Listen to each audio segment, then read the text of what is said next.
real conversations, and some hard truths. Gangs, drugs, and guns. Giving a voice to those willing to sacrifice. We have stories that need to be told. We have lessons that need to be taught. Protect and serve. Welcome to The Quiet Professional. Hey, welcome back, everyone. Nathan Rome is with you. We are coming up to Remembrance Day, and I've got a number of guests lined up to talk about service and sacrifice. We are going to talk about their experiences in training and deployments, the memories, the people, and impacts of service. I've also got co-host retired Sergeant Ben Click with me. Ben is a 20-year veteran of the Canadian Army. Now he teaches mental management and marksmanship for military, law enforcement, and civilians. He is the owner of Sierra 6.4 Riflecraft, and he previously appeared on the podcast, Season 1, Episode 16, and the first of our Remembrance Day series from 2022. And today, our guest is Chance Burles. Chance was born and raised in southern Alberta. He joined the Canadian Armed Forces in 2005, where he served for 8 years as a combat engineer with 1 Combat Engineer Regiment. Chance deployed to Afghanistan for an 8-month tour in 2008, and then did some time as a recruit instructor. Eventually, he retired at the rank of Master Corporal in 2013. Chance is an advocate for veterans and co-founded the Canadian Walk for Veterans. He also created the podcast, Tools for the Toolbox, to assist with the sharing of information between veteran groups and the vets themselves. Now he resides in Sherwood Park, Alberta. He's there with his family, and he's one of the hosts for the podcast known as The Collective, which is a live, hour-long discussion on a variety of subjects. And they've had on a ton of guests from all walks of life, so check that out, and I'll put up a link when we get this episode up. So welcome, Ben and Chance. Thanks for having me. Gonna be good. Hey, good to be here, man. So yeah, I'm glad we can get you in here. I've been looking forward to chatting with you because I've actually seen a whole bunch of your shows here. Nice. Sometimes when I'm working and I try to watch some of the live stuff. So I might have like 5 minutes while I'm sitting in a cruiser and I get to flip on the show. But yeah, I really like what you're doing out there and helping people out yourself. So really cool stuff. So but maybe we'll kind of start at the beginning and let's talk about you. So tell us about yourself. All right. Well, like you said, born and raised in southern Alberta. So like I was born in Calgary, but then I moved around a bunch. So like Lethbridge and Claresholm and Pincher Creek, and my dad's side of the family owned a ranch down there. So, on the ranch, off the ranch, back and forth kind of thing all over the place. And it was just a really, looking back on it now, I realize now that like I had no sense of attachment to anything because we were constantly moving place to place to place. So it was like, oh, we got to go somewhere? Cool. Where are we going? Oh, we're going somewhere else? Cool. Now we'll go there. And the concept, the life of the military kind of, it felt right. That whole concept of just being able to like move from point A to point B. Okay, now we're here. Oh, now we're going to there. Oh, okay, now we're going over there. So I remember at a very, very young age, I was like, I want to be in the Army. And I got a picture of myself when I was 4. I'm wearing this olive drab green sweatshirt that says Army across the front of it. And I was super stoked. I used to stand sentry on top of my my treehouse just with a pop gun, just standing there, staring out into the distance. Thought I was hard. Yeah. So lots of fun down there. He's a natural. Yeah. Up until I realized like what you actually have to do, like how much it sucks to sit there on sentry. Which is often standing on a treehouse and with your pop gun. Well, yeah, exactly. Yeah, it's exactly the same thing. At 6, it was super cool. At 26, it was less cool. But yeah, so did spend a lot of time in Calgary though. I think spent 9 years total in Calgary. Did junior high, high school, all that good stuff. Played some sports. Yeah, I was. It's interesting because I look back on it now, and I look at my my childhood as I never really had to try that hard to do anything. It sounds kind of like it'd be simple, like as a natural, maybe natural athlete, when I would pick up a sport and I'd be pretty good at it right away. And I would pick up something else and I'd be pretty good at it right away. So nothing ever really challenged me all that much, which actually affected me negatively later on in life because I didn't understand how to deal with those challenges. I understood what work was. Okay. Like I could work and I could work hard, but I never really had difficulty doing it. The testing of limits. Yeah, exactly. Yeah. So it was just, oh, this is simple. Okay, cool. And then because we would move a lot, we went to a new place. So I'd have to pick up something new. So I never had that in-depth, having to work at anything for any period of time because I was just, oh yeah, I'm pretty good at it. Okay, cool. Next, move on to the next job. Yeah. Kind of deal. So it applied well when I became an engineer, but not so much for the rest of my life at that point in time. So, when I, again, always wanting to be in the Army, my brother called me one day after I had, I think, lost another really crappy job after high school. And I was like, yeah, I don't really know what I want to do. And he's like, well, are you going to join the Army? You've been wanting to since you were like able to walk. And I was like, yeah, I guess, I mean, I could, but then, and he's like, well, what's stopping you? And I was like, actually nothing, really. Like, I don't know why I haven't done it yet. And he was just like, well, then friggin' do it. So what was he doing at this time?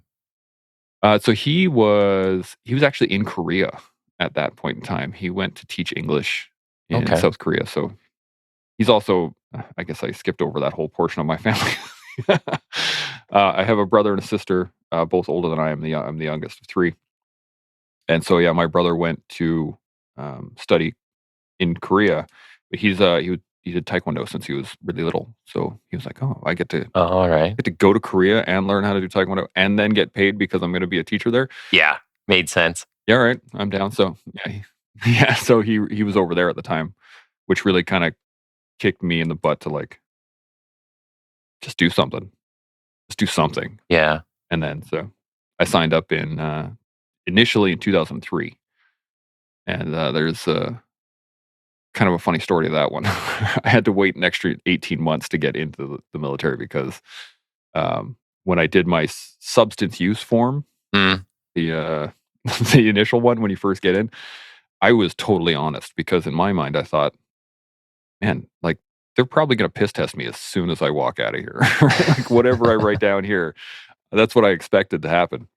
And they didn't, but I was totally honest, and I'd written down the fact that I'd taken some mushrooms at one point and couldn't remember when. So I was like, yeah, it's like 18 months ago. That should be fine. Yeah, it's about a year and a half. Yeah, sure. That's about right. And as soon as they picked it up, they're like, hey, yeah, it's got to be 3 years minimum. Wow.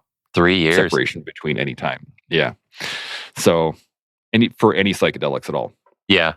So yeah, I signed up in 2003 and then had to come back in 2005 and I was all like pumped. I was like, fine, I'll see you in 18 months. And I showed back up 18 months to the day, put my paperwork in. I'm like, yeah, see, I told you I'd be back. And they looked at me like, I don't know who you are. Yeah. Because it'd been a whole new posting season, right? Everybody cleared out. So did you have any family that was in military previously or anyone that kind of influenced you in any way? Because you're saying that at 4 years old, you kind of knew this, but was grandparents, parents, anyone kind of the role model for that? Kind of. My granddad on my mom's side was a combat engineer in World War II. And he never talked about the war while I was young. There were little things that we would get, here and there from offhand comments or stuff like that, but no real direct, like, this is what I never really saw it. Yeah. In order to want it. It was just one of those things like, watching G.I. Joe and, you think being a soldier looks friggin' cool. You watch any of the commercials back in the 80s and the early 90s, like the Army was like nonstop fun. You're running from place to place. You're doing all the things. You're like tossing stuff. You're shooting things, explosions, all that good stuff. So, as a kid, when you're 6, 7 years old and you're like, that sounds like the most amazing day. I could do that every day. Yeah. Sign me up right now, right? Not quite like that in real life, but Well, I've said that about even the policing, right? Like, and they talk about a lot of recruiting issues now. But I say like I remember when I was growing up, it's like you see all the police dogs and the helicopter and the cool cruiser going fast, and you're Hmm. watching Lethal Weapon and Die Hard, and you're like, I want to do all that.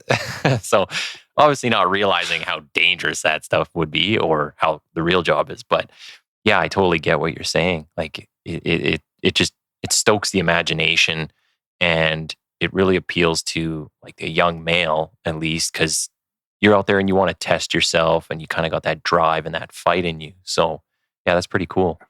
Yeah, speaking of retention and recruiting, I mean, it's obviously a problem right now, but I remember it was never really, it was never like you can do it.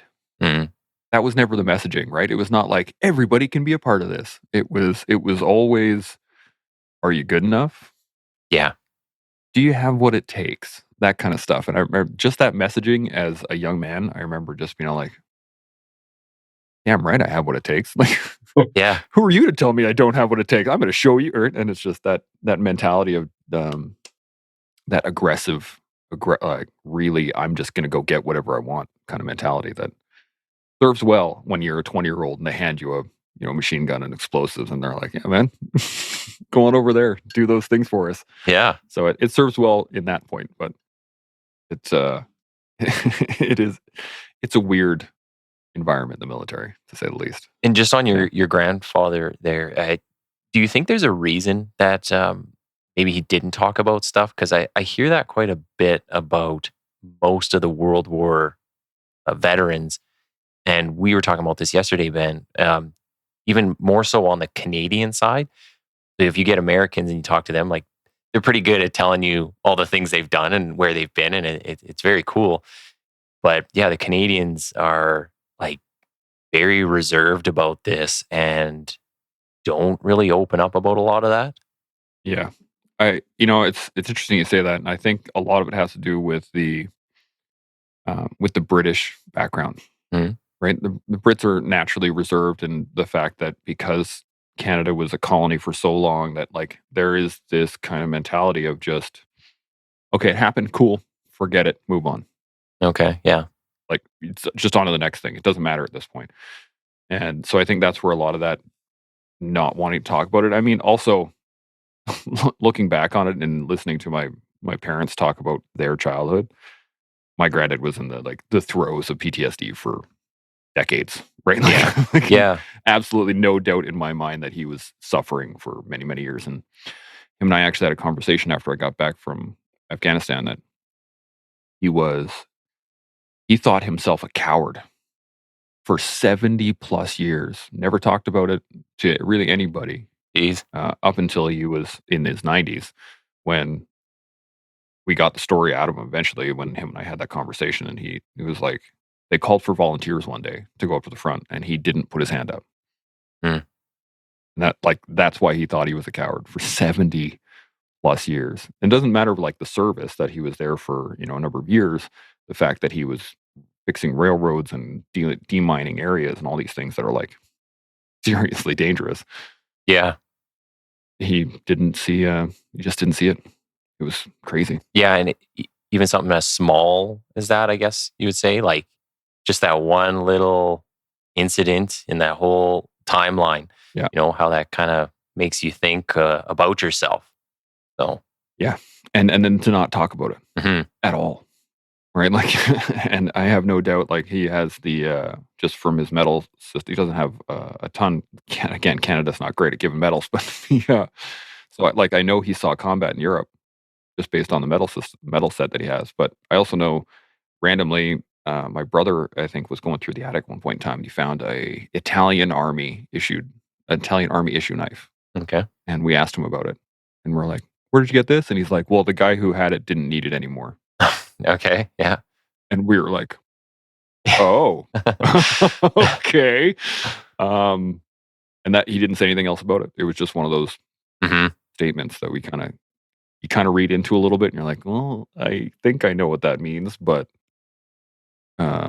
weird. Like, okay, Yeah. Yeah. cool. So yeah, he definitely was suffering through many, many years of that, unfortunately. And then by the time I actually joined the Army, he gave me two pieces of advice for the Army. He was like, first, join the Air Force. I was like, what? What are you talking about? It's like, I like camping, I like being outside, and I like guns. And he was like, okay, sure. Second one, don't volunteer for anything. Mm. And I was like, isn't that kind of the opposite of volunteering for the military? Like, if you're volunteering to be in it, wouldn't that be the opposite? But those two pieces of advice were quite interesting because there was a point in time, I think I was in Gagetown, New Brunswick, and it was like pouring rain, and I was in a swamp, and we were in trenches.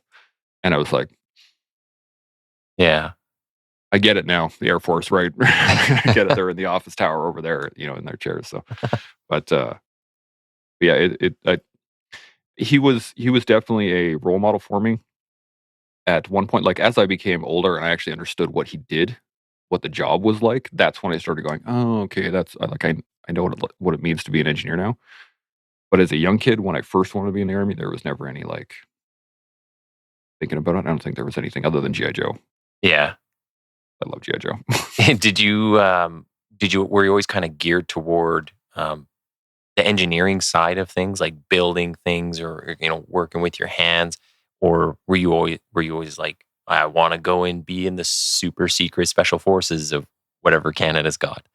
No, I really from a very young, I have a very mechanical mind. So everything is any of my toys at a young age, I took apart immediately just to see how they worked. Yeah. And then I put them back together again. And it was always that I really liked understanding how things worked, because once I knew how it worked, then I could replicate it somewhere else.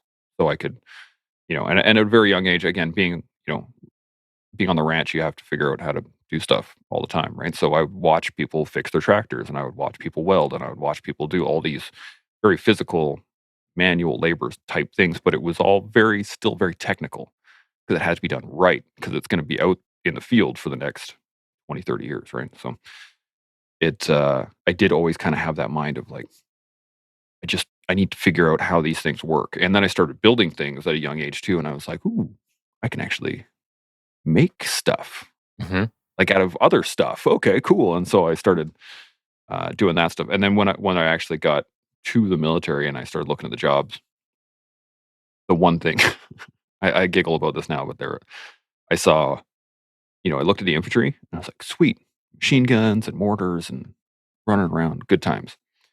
And then I saw, armored corps, and I was like, ooh, tanks are pretty sweet. And then I thought about it because it looks like a giant tractor too. So I was like, that's going to be a lot of maintenance.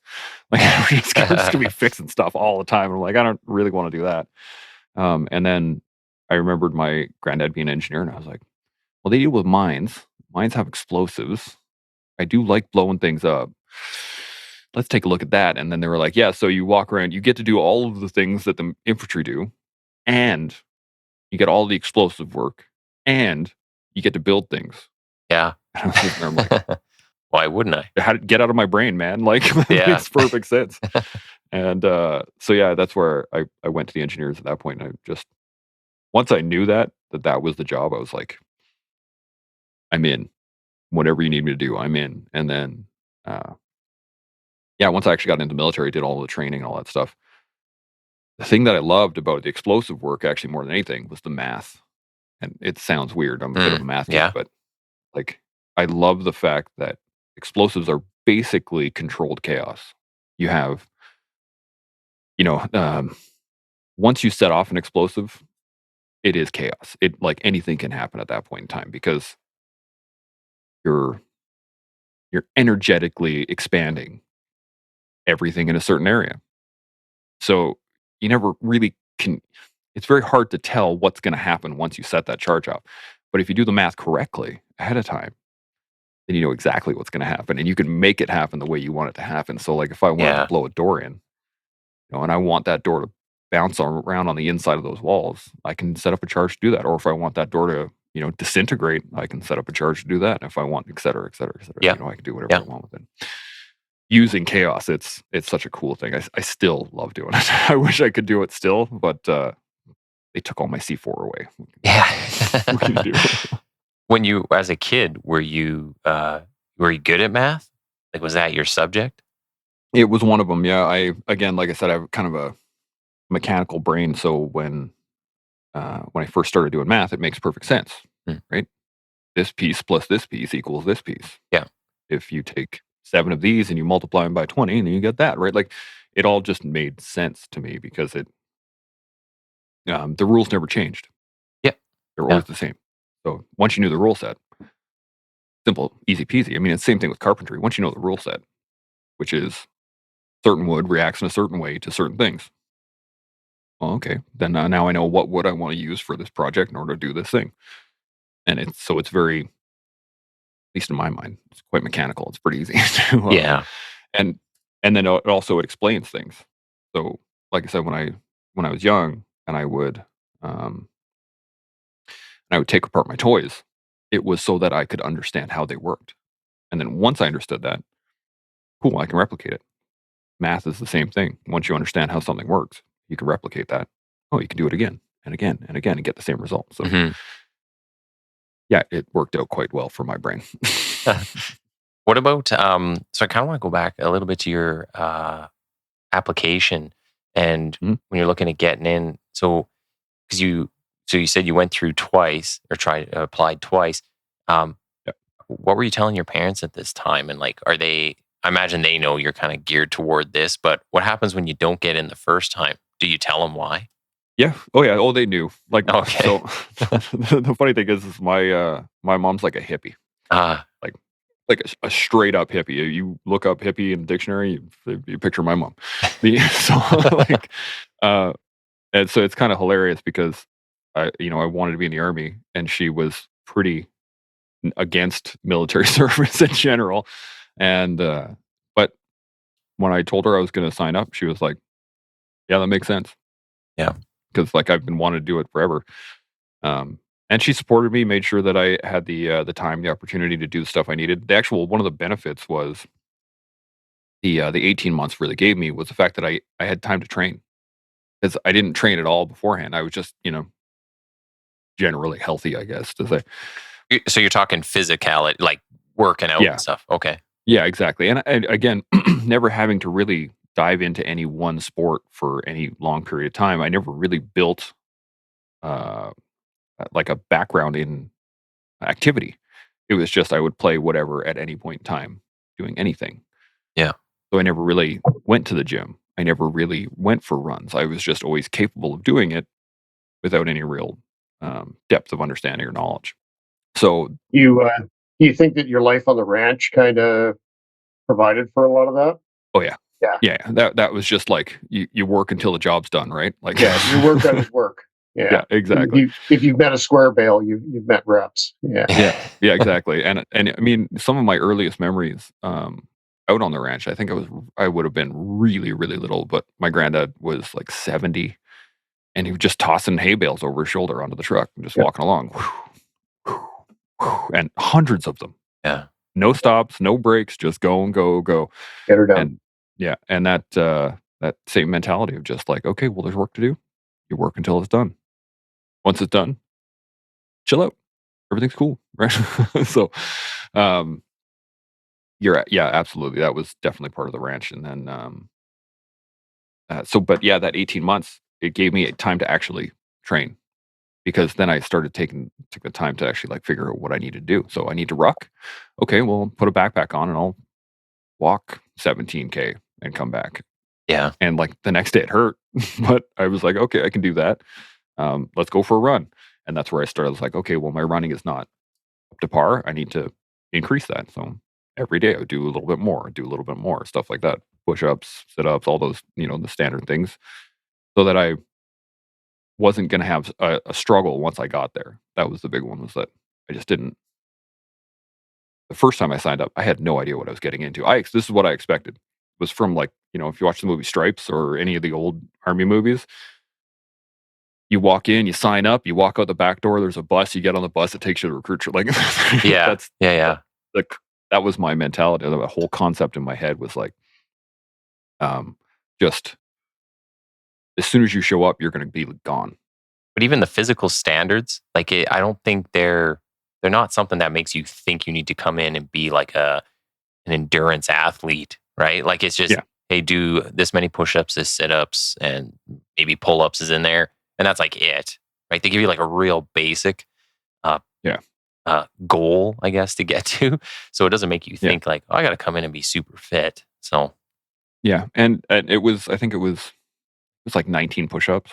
It was like 20 or 25 set. Like it wasn't hard yeah, by Not any means. worse. Yeah. And I think it was a 2.4K run or something like that in under 19 minutes. Like it was not hard. It wasn't something that was outside of my limits. I realized that I hadn't taken any time to put myself in that position to see what it was like. I didn't know if I was going to pass or fail because I'd never actually tried it. And then once I started training for that extra 18 months, that gave me a pretty good. So when I showed up for basic, I was in pretty good physical shape. And then what surprised me the most was when I got to basic, and there was a lot of people that were not were not physically in shape enough to be at basic, let alone at the next subsequent courses that get harder and harder as you go. So You got to remember though, Chancellor, a lot of those people weren't headed in the same path that you were. mm-hmm. Like, they were going to the Air Force. Yep.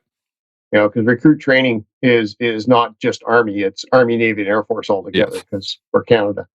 yeah, But this is what kind of tweaked me a little bit. And when I became a recruit trainer, like when I was teaching recruits, I totally understood that when you have people coming in that are, I'm going to be a Navy mechanic, they're not thinking that they're going to be, running from trench to engage in direct combat. I totally understand that. But there were people that showed up that couldn't run 3K. And that just like you didn't get ready at all, and Yeah. even in the slightest bit. And it really tweaked my my concept of what I was getting into, because again, I had no prior experience as to what to draw from in that kind of scenario. So and this is I look at it as a really great learning experience in terms of it gave me the ability to actually engage with other people that I had nothing in common with. I had no concept of their background, and being in a country, small town, everybody has kind of the same background. You coming from, and especially moving around a lot. I never really had time to be one of the people. So that's one thing I've heard about military service in general, or Army. Like it's people from all walks of life, and then there's people who have had criminal pasts to people who've lived like a super sheltered life, and their parents are doctors or whatever it could be. Like it's one of the great say it's like a great equalizer in a lot of ways, mhm. but it brings together everybody, and you're working toward a common goal, right? Because you're working as a team, not so much the individual identity necessarily, right? You share that on the back end with your troop mates or squad mates or whatever it might be. But first and foremost, you're a team, and you're working toward accomplishing something, right? So yeah, that's a really good aspect of the Army, at least what it kind of used to be. Yeah, I mean, it's still like that today, and I don't mean to disparage the people that showed up unprepared.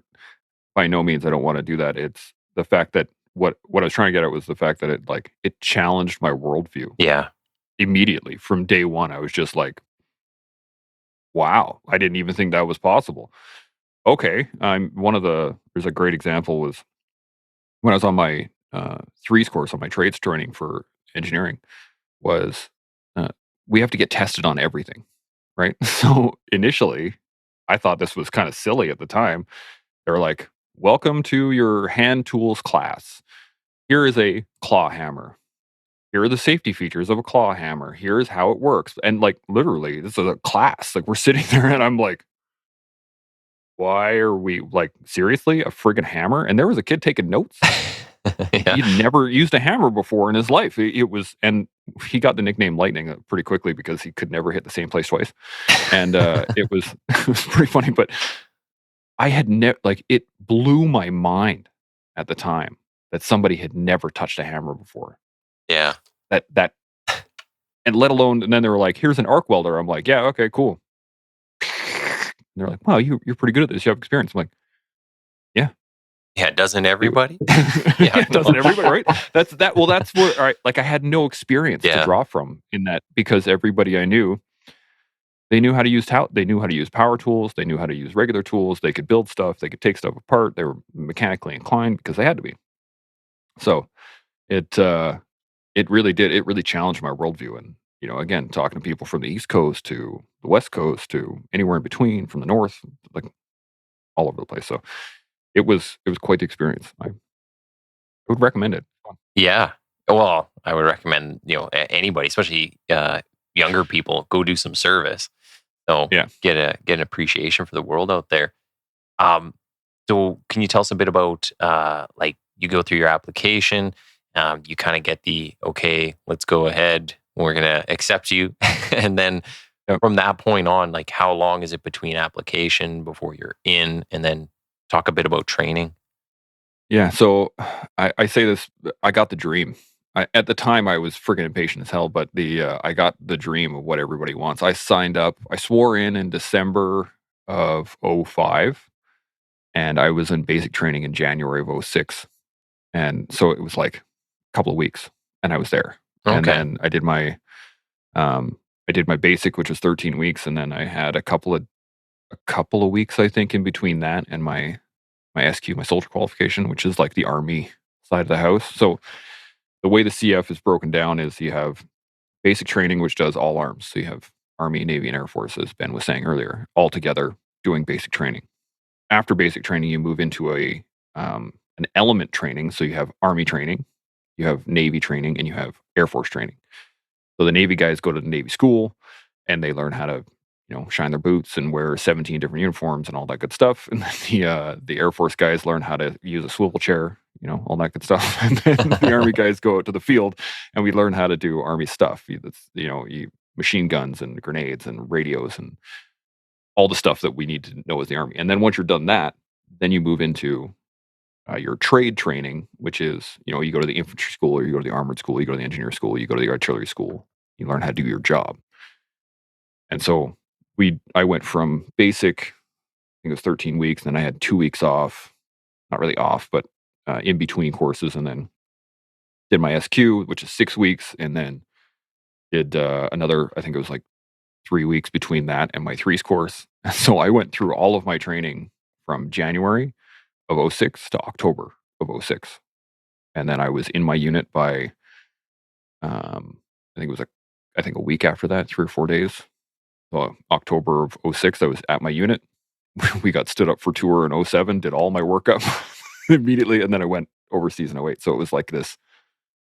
It was just course, and that's not common.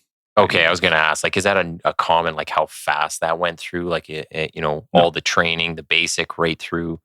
So that's a very quick pace where Yeah. you got through. So and that's the way I say, like, I got the dream, because it was such a fast pace. Usually, like, there were guys that I showed up. You have a thing called PAT platoon, which is personnel awaiting training, and so you're just kind of on hold in between courses, because they can't just continually run courses all the time. We don't have enough people to have those things run all the time. You got to wait until you get enough people to run a class, and then that class moves forward and carries on. But so normally, you do your 13 weeks of basic, and then you get put on a PAT platoon somewhere, wherever your next course is going to be, and then you could wait there 2, 3, 5, 6, 10 weeks easily on PAT platoon, waiting for a course to load up, depending on how active your trade is. So if there's lots of people going into that trade, like the infantry run schools kind of all the time. Whereas some of the more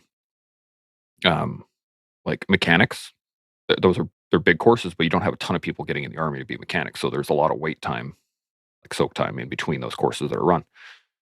So yeah, usually sometimes I'd say the average, at least when I was getting in, the average was like 6 weeks between a course. And then sometimes it was longer, sometimes it was shorter. So the fact that I was jumping from course to course to course to course to course was very unusual. And a lot of it had to do with the fact that the summer of '06 was Operation Medusa. Oh yeah. Right? Like in Afghanistan, what was going on right there? They were assaulting Kandahar. They battled the White School. All these things were happening while I was in training, and we actually got told regularly by our core staff, like, "This is where you're going. Understand this. We just lost 3 guys. We just had an A-10 strike. Friggin' Charlie come." Like, it was laid out in front of us. Like, you are going there. Is that like at what point do you kind of realize like I'm really in the shit here? Like this is for real? Is that when they're telling you these stories, or is it when you're finally on a plane over there? Where's that for you? It got real. There was 2 points. There was when I was going through my training, and my staff came over, and they were like, they got everybody together. They're like, "Yeah, we had some more casualties in Afghanistan. These are friends of mine. I want you to understand this is not a game."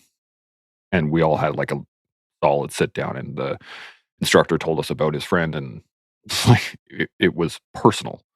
And we were like, Yeah, the personalization of it. we were like, okay, like that put us in the right mindset. Now, most of us, we were all like, okay, we understand, and like it applied to our training. That next morning, we were like, game on. We're going to work harder. We're going to work better. We're going to be smarter. We're going to be faster. We're going to make sure this doesn't happen. And then the second time was my first operation in Afghanistan. I think it was our first, how many?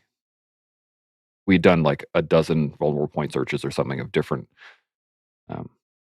culverts and things like that. And we found my first IED was the other, like, okay. Yeah. we're here and it's real.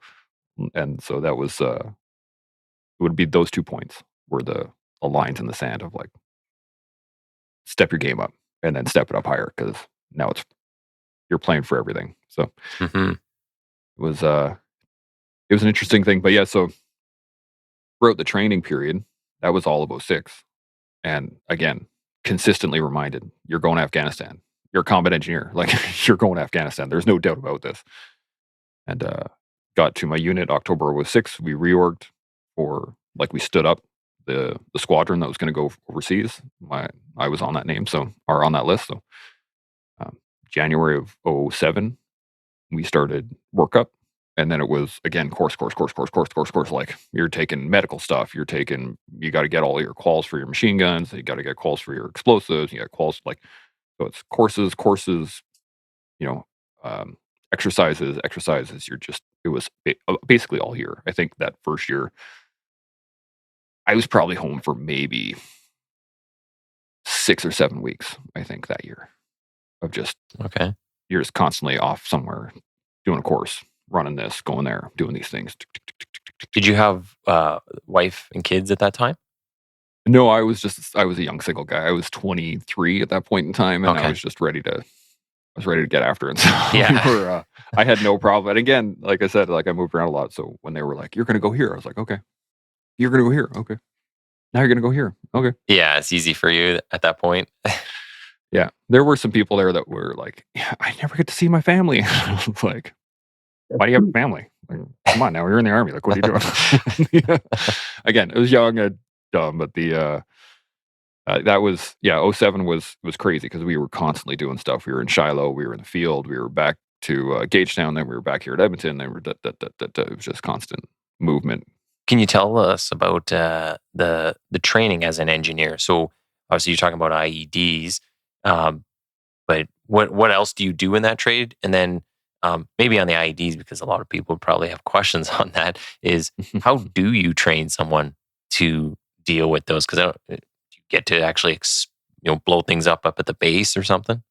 Yeah, so we do. Combat engineers are responsible for.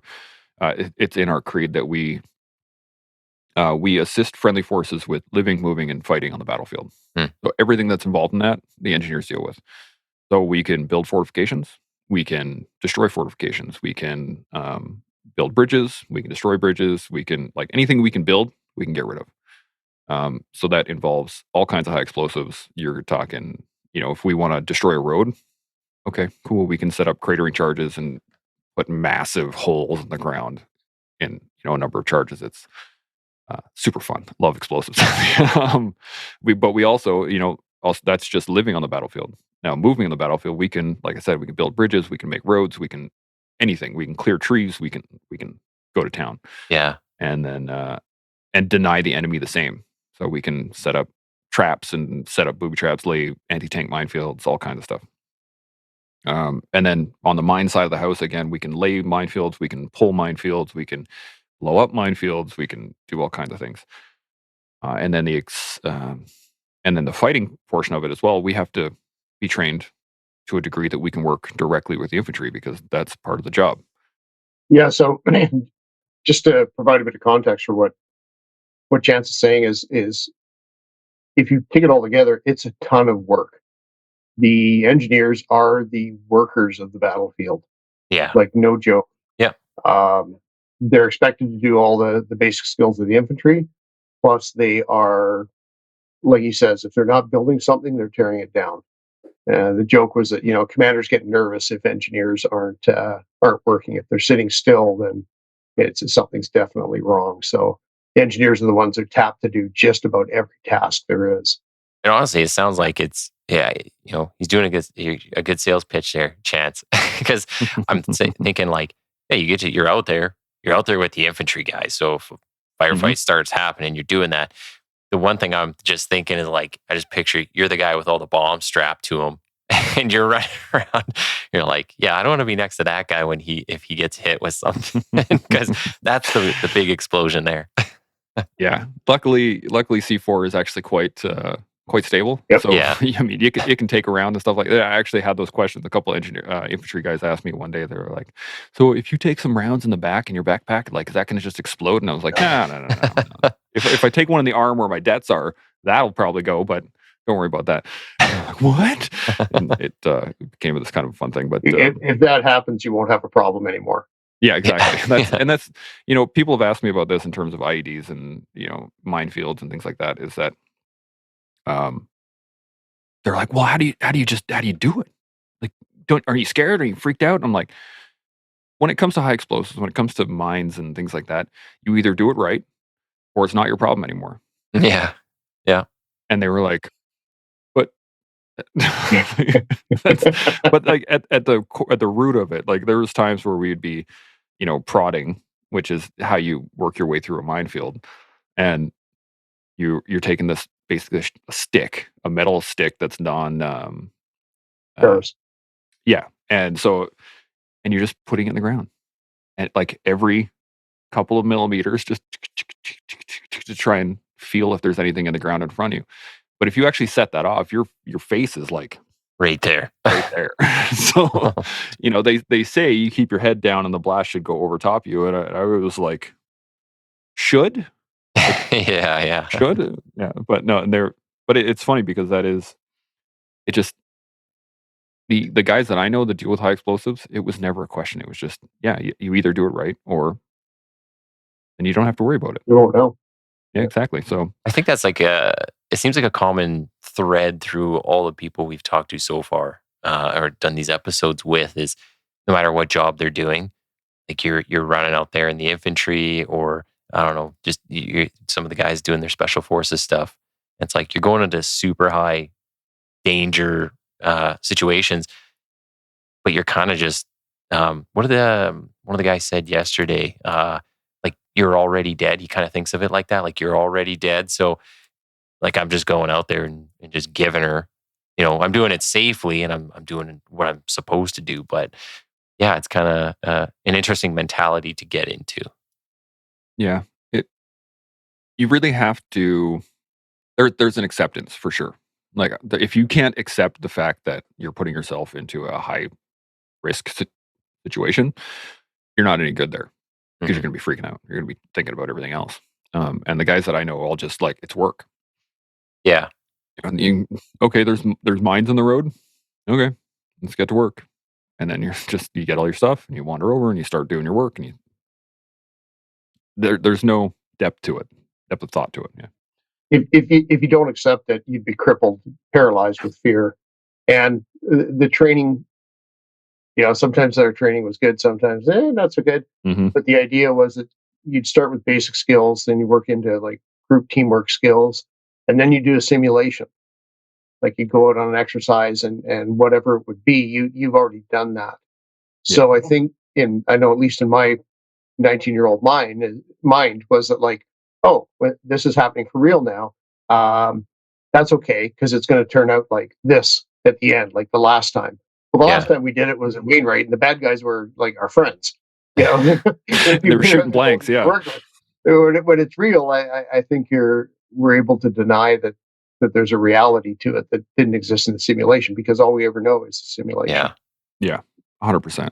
100%. It is and interesting that you put it that way too, in terms of a simulation, because it really is the make-believe kind of, it gets bigger and bigger and bigger. So when you first start, like even for shooting, you're on the range, right? We're going to be very static. No one's moving. The targets are over there. Shoot. So you have to kind of envision yourself like, ooh, is this going to be combat? No. And then you move up from the range. You start adding movement at the range. Now you got to run down. You got to go from the back and you run forward, and then you got to shoot.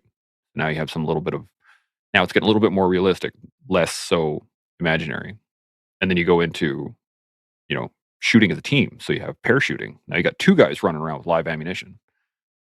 Now it's getting a bit more real. Targets are being put in places that they would be kind of in behind cover or in behind some sort of concealment, something like that. And you start to patrol. And you're starting to move, and then like, oh, okay, there's targets, and then you engage from there, and then you start getting into section, and then so you start, as things progress, what your ideal fantasy moment of just shooting on the range, like, oh, it's super simple, bang, bang, bang, bang, gets slowly progressed into what it's going to be in real life. And one of my coolest stories from training it was we were doing a level 7 battle run, and level 7 is battle group.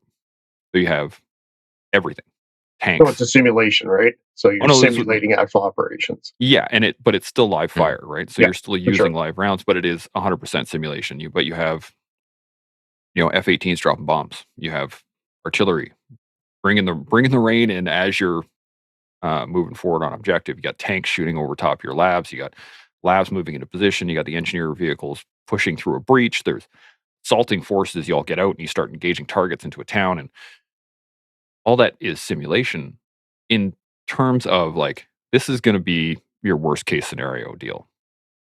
Everything's going south. We're bringing everybody to bear on this one particular target. Go.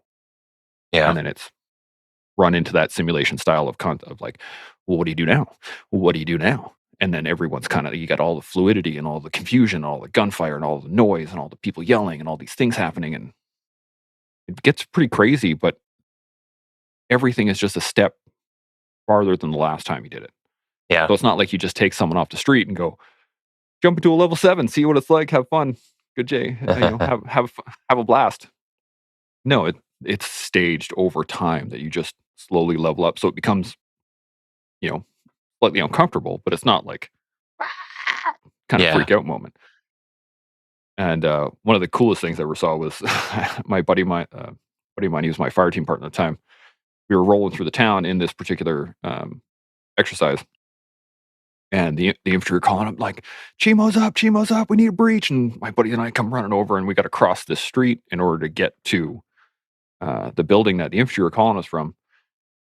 And we're about to run over, and they're like, we need a breach, breach is closed. My buddy's like, okay. He walks across the street, pulls his chainsaw from behind him, and just cuts a hole in the wall. And the infantry didn't skip a beat. They just stacked up on him. And as soon as that wall was even close to falling in, they'd already kicked it and were running. I was just like, yeah, I would say one of the coolest things. Yeah, it's almost like a level of art when you see things actually work properly, and like all of these things flow together, especially across different teams or units, and like it all just kind of comes together at the right time, right? It's like, man, that is cool, right? Like it's like watching a movie, right? Everything's set up to happen all these exact times. So it's like this is happening right in front of you. So Yeah. that's a cool Yeah, experience. it was amazing, and we got to do stuff like that. This was the cool thing was that, like, people have said, "Oh, thank you for your service. Really appreciate you doing time in the military." And I was like, "Dude, they paid me to blow stuff up." Like, yeah. Yeah. In my head, I'm like, thanks for all the ammo. Yeah, exactly. Like, I appreciate it. You guys supplied me with the C4 to get, have fun with that stuff. So it was a lot of fun. I really enjoyed my time in the military for the most part. There was the politics side of it and the interpersonal drama and the friggin' I was really immature at the time. I was dealing with my own traumas and stuff. And like leading up to Afghanistan, it was the greatest experience Mm. because of the speed and the op tempo was fast and we were moving and we were working and we were doing the job. Everything that you want to do in the military, that was happening through that build up and tour. And then we got home and it became peacetime army. Yeah. And now we're dealing with drama and people in one office who don't like the other people in the other office and they start bickering. And that means that I have to now do more work because these guys are friggin' like that kind of stuff where you're just office work. And that's Yeah. That's in every job now, right? I mean, it's just Yeah, exactly. It's not like saying, okay, we need a war, but people don't have enough to do in a day.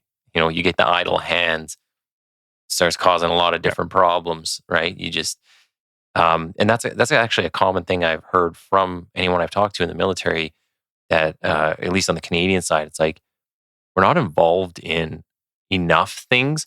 And it's not like you always have to be the front line, shooting, running, and gunning, but like we're just not involved. And like you're saying, the peacetime army, but like everyone's just sitting around. It's like, why aren't we going out and doing some more stuff, right? More than whatever it is we're doing. Apparently isn't enough. So, get some people out there.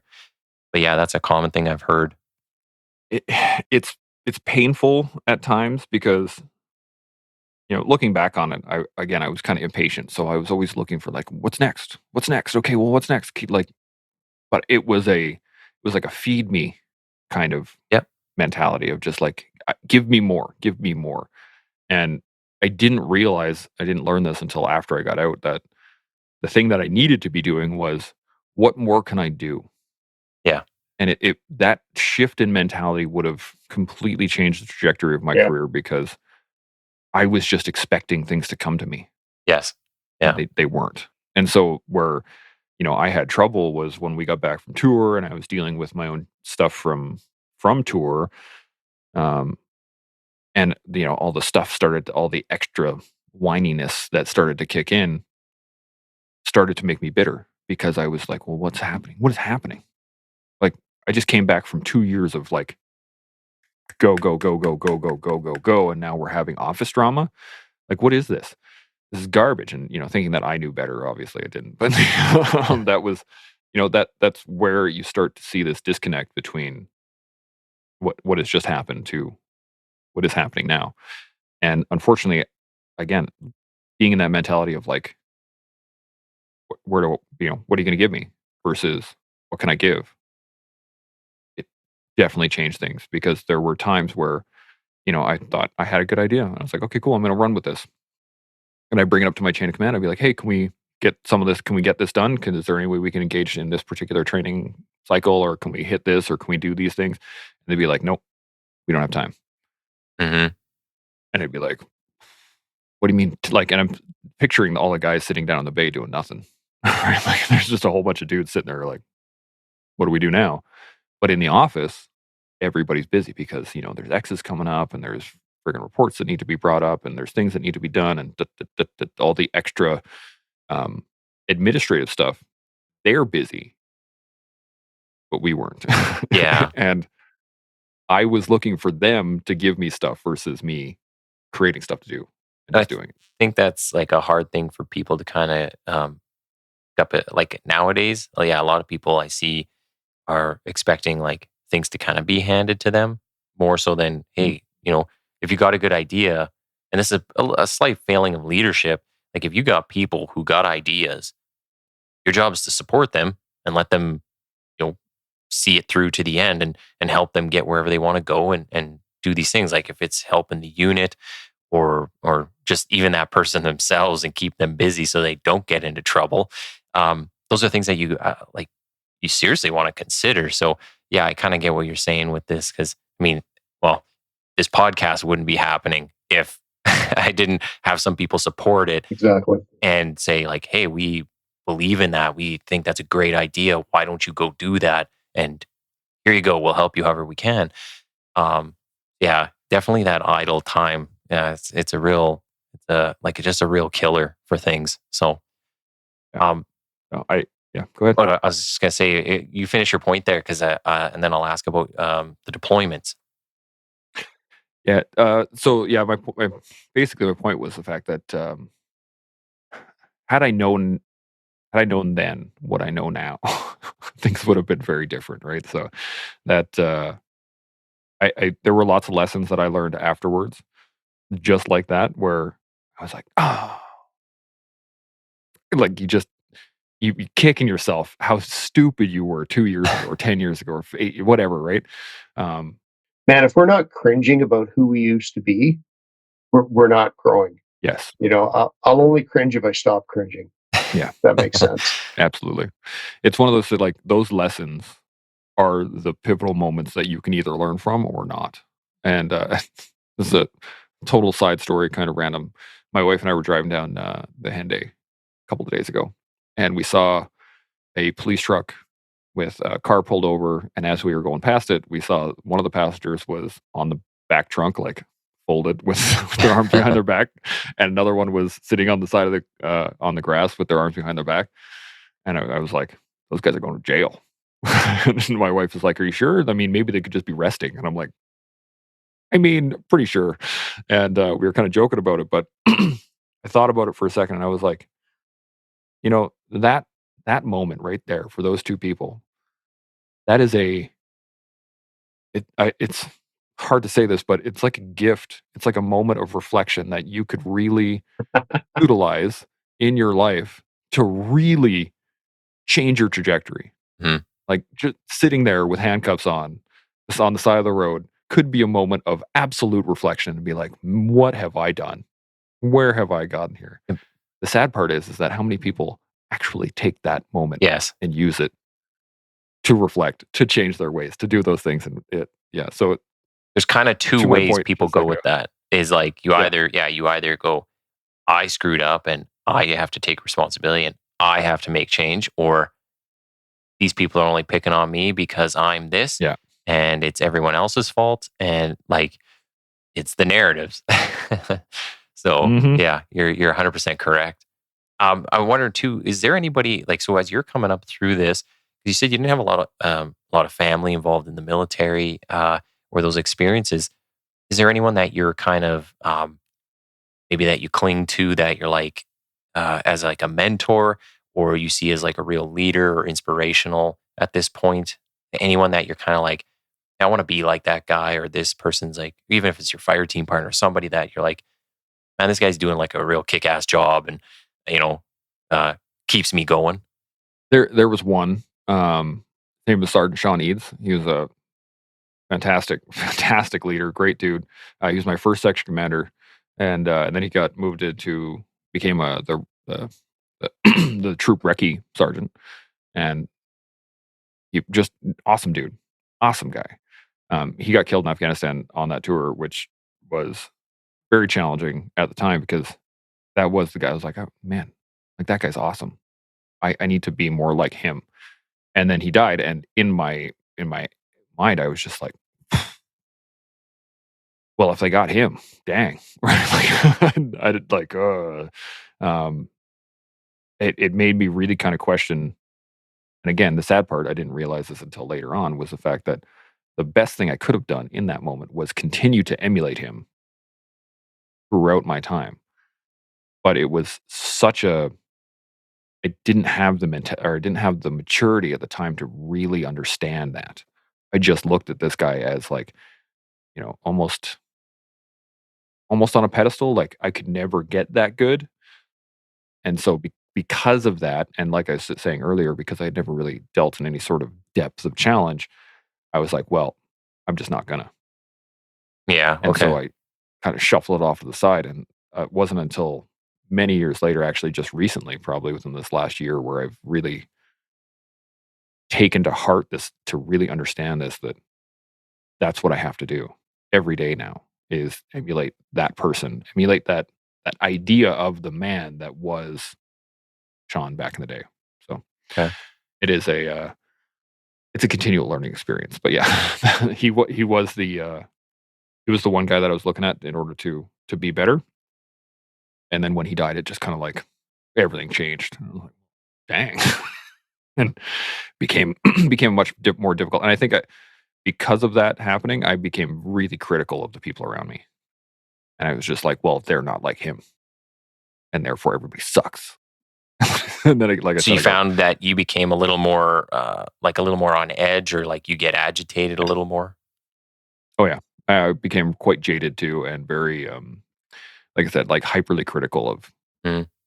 that guy didn't do the job right. But I had no concept of what the job right meant. I just knew that it wasn't what Sean would have put out. And again, like I said, that's like a pedestal version of it. So I had these expectations of everybody else that weren't real.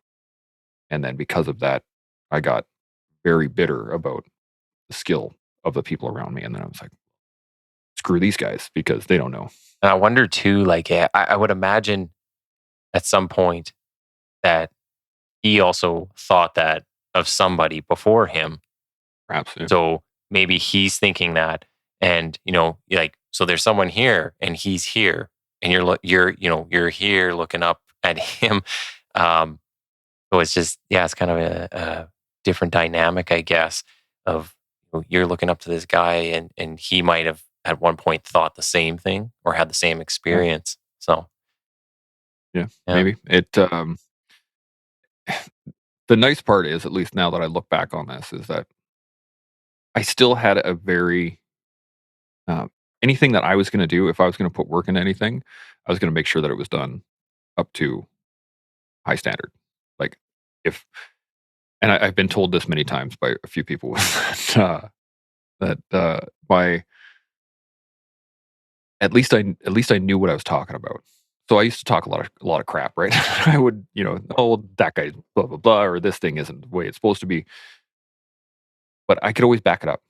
I could always give just as well as I got, and I could always come back with actual knowledge based off of what had happened. So I could look at somebody as we were putting together bridges or something like that, and be like, oh, that guy's, he can work harder.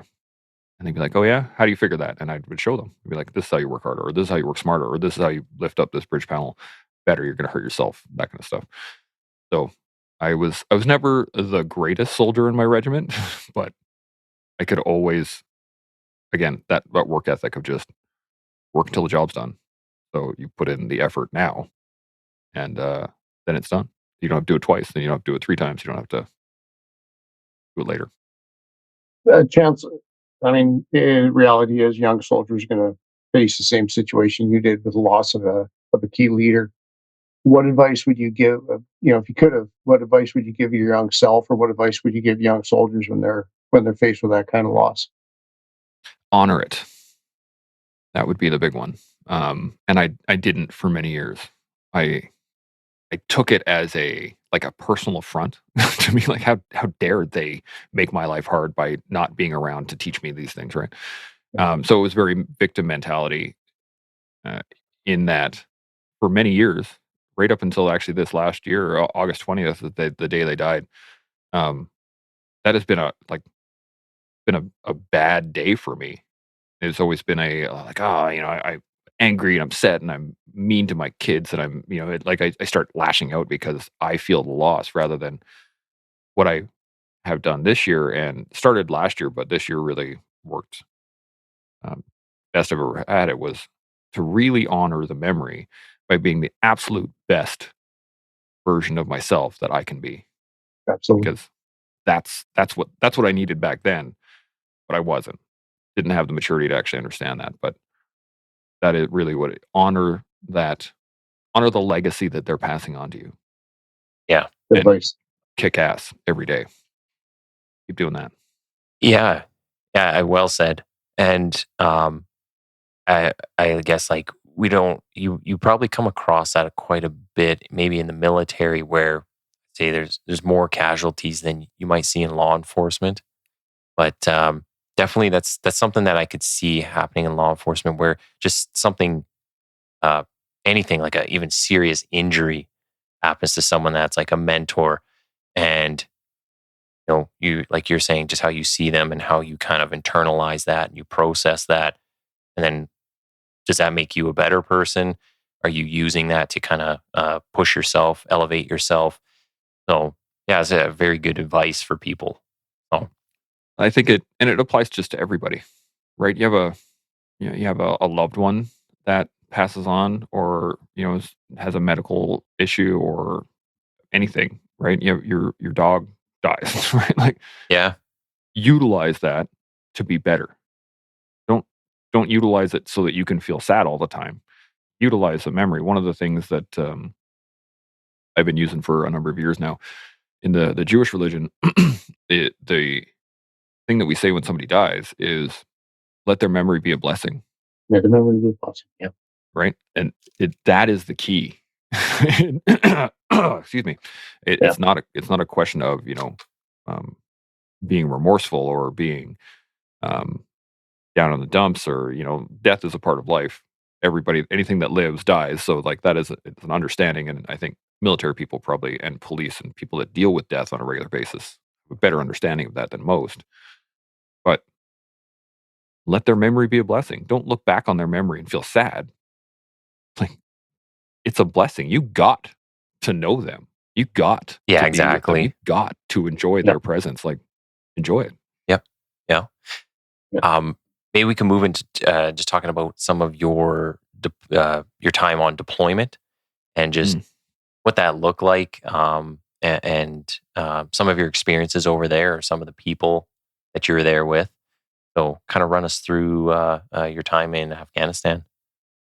Yeah, so we got there in uh, February of '08, and again, like '06 and '07 were pretty kinetic tours. Like, they were running gunfights and kicking in doors and you know doing the game. Yeah. It was taking kicking ass and taking names. And so all of our training in '07 had been that style of warfare. So we're going to be like breaching doors, and we're using shotguns, and like we're doing all of the close quarter battle kind of stuff. And then right before we got overseas, they started like hammering, like, IEDs are a big thing now. Just so you guys are aware, IEDs are a thing. Like, be aware that these things are going to happen. And then we showed up, and it was like all IEDs. It was just, they were everywhere. And Wow. the run and gunfights were much less. They rarely engaged with us. I think I was in like 4 firefights over the 8 months, something like that. Like, we rarely got into a dust up. Just so people understand, is at this point in the Afghan war, um, the reason there was a change is because Canadians were so effective. The only opportunity to strike at coalition forces was through the use of stealth bombs, of IEDs. Where up to that point, they'd been trying to challenge Canadians in open combat, and it was kind of a one-way deal. Yeah. The losses, anybody who couldn't figure out how to stay away from the Canadians, well, again, they didn't have a problem anymore. They'd be killed. So at that point, the only option the bad guys had was to start trying to sneak bombs. Yeah. Yeah, and they got pretty good at it. Like, we hit a number of them as like a battle group. When I say we, like, as a battle group, we hit a lot of IEDs. We found a bunch of them. At my lab, we got blown up once. My sergeant, actually, when I think it was like a week in or something like that, he was like, just so you guys, like, I want you guys to put this in your head. It is not a question of if we get blown up. It is a question of when and how bad. Yeah. And that's it. And so, again, one of those sobering moments was on our first. So we got there in February. We had been in country for about a week and a half. we had just gotten out to the fob. We were just kind of getting situated. Everyone was sunburnt. We were like brand new, right?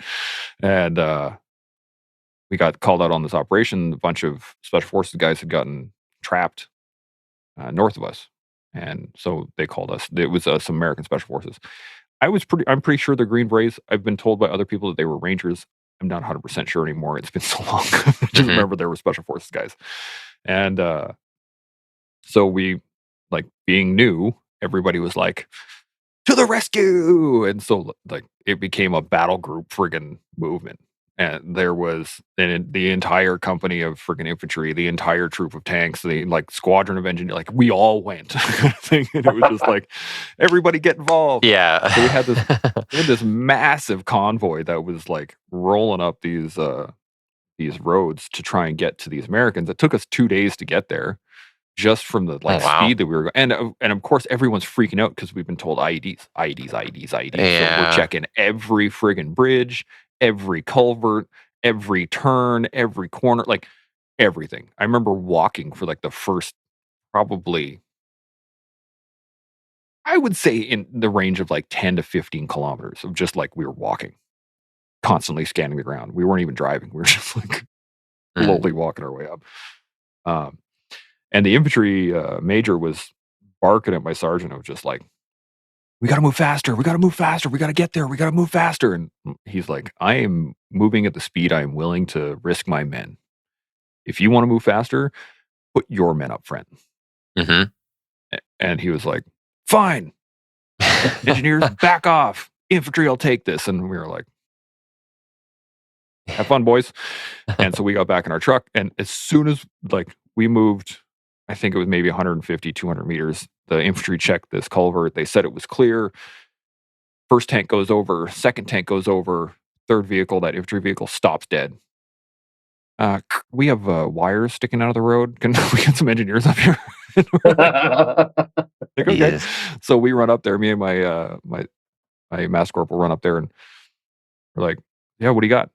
And they're, like, pointing at the tanks, and the tanks are looking at us, and they're like, it's on the right side of the road. The right side of the road. And we're, like, looking on the right side of the road going, like, I don't see any wires here. I don't know what anybody's talking about. And then finally, somebody jumps on our PRR net, and they're like, the tanker's looking backwards. And we're like, and so we're like, oh, there they are. Like, oh, that makes sense. And so we start looking at these wires. We start tracing them back. We find the battery pack on the side of the road that had been checked by the infantry. We checked the battery pack, and while my master corporal was exploiting that, I was watching the ground, and I was, like, looking at where the wires were sticking out, and they had been cut, so they were sticking out from 2 points. And I was like, so we followed one way, that goes to the battery pack, so that way it's probably going to go to the explosives. And I started following, and I could just kind of see it every so often kind of dolphin up out of the sand. And Okay. then pop up again. And so I'm following this trail, and then I find this one spot in the center of the road that has a different colored dirt. It's hard to describe the fact that you get to a point, and this is still early, where you can see the difference between sand that's been, like, tossed on it versus sand that's been there for a long time, right? There's a subtle... It's overturned, and it's the moisture and everything in it, right? Like, it's just like when you people bury a body. They can tell where you did stuff because things have been overturned. And Disturbed. Yeah. So that little bit of disturbed earth, I was looking at it, I'm like, that's probably what I think it is. And I walked over there and I grabbed my mass corporal. I'm like, hey man, like, we got to look at this. And takes a little paintbrush and, like, whoosh, and there's a big old pressure plate right in the middle of the road. Like, we're like, oh, sweet. And as I'm looking at that, I see my boot print, like pressure plate, boot print. I was like, interesting. I was like, okay, well, let's, so we know there's something here. We know there's a battery pack. It's been cut, but, they might secondaries and all kinds of things over there. So we called up the EOD guys. EOD guys came up. They opened it up a little bit. It was like a 60-liter HME, or homemade explosives, 60 liters of homemade explosives. These things were designed to take out the American Humvees, right? So, wow. a big explosion. And what had happened was that the tanks, because the tracks are wider than the wheel set of the vehicles, Yeah. they bridged the pressure plate and they cut the wire as the track went over. Holy smokes. Yeah, it was a Just the crazy, crazy luck that you run into sometimes, right? Like you got to be good Yeah. to be lucky and lucky to be good type deal. 100%. Jeez. And so, like I said, this was my first experience. This is our first operation. We'd been in country for maybe a week and a half at that point. Like, we're all brand new, and that's like, okay, and like sobered me up real fast. I was like, this is real. Yeah. Cool. So yeah, we went up to save those special forces guys. We got there, picked up what was left of their RG-31, and then it's just kind of a fun portion of it. But I was looking as they were loading up the back of this RG-31 onto a flat deck to bring back to the base. I was looking at the flat deck, and I was looking at all the parts, and I was looking at the flat deck, and I was looking at the parts, and my brain went math. I'm like, those things plus this thing does not equal that thing. We're gonna have to get rid of something. And I immediately start pulling boxes of Z4 out of the back of the truck, right? Out of my lab, and I'm like, oh, it's on. And I'm opening crates, and I'm like getting all ready, and I see the major make that same realization to talk to my lieutenant. They talk about it for a little bit, and he comes over to my sergeant. My sergeant, like, looking at me, and I already got C4 out. I'm like frapping madly, like, are we doing this stuff? And he's like, it's on. You guys got 15 minutes. Go. And I have never seen a group of engineers tackle something so fast, because we had dudes frapping charges and taping stuff up while other guys were loading it. And it's basically the RG had been cut at the firewall, so it was just like an engine block, 2 tires, and it was just sitting on its side. And we went to town. So we were stuffing C4 in here and inside here and up in there and all these, and we had strands of det cord coming off everywhere. It looked like spaghetti was all over it. And at one point I had both of my feet up on the engine block, and I had my hands crammed into the oil pan, and I was just like reefing it back. And my fire team partner was trying to jam a 9-block charge of C4 in there just to try and get it inside the oil pan. And he was just bam, bam, bam. And I got my fingers trying to peel this out so we can get it in. And as we were doing that, the Special Forces first sergeant came around the corner and just like stopped, looked at us, and we were like, and he just looks like a bunch of monkeys on like right? on this we thing. all just kind of froze, like, and he goes, y'all are crazy. We were like, yep. And then he walked away, and we just kept. We got it. We put like probably 50 blocks of C4 on that engine block, and yeah. Well, again, we're new, right? We're just like, yay, explosives. Yeah. And this is because it's like it's too heavy to take everything back. You gotta leave something, but you don't want to leave it for anyone to pick up. So yeah, exactly. Blow it up. Yeah.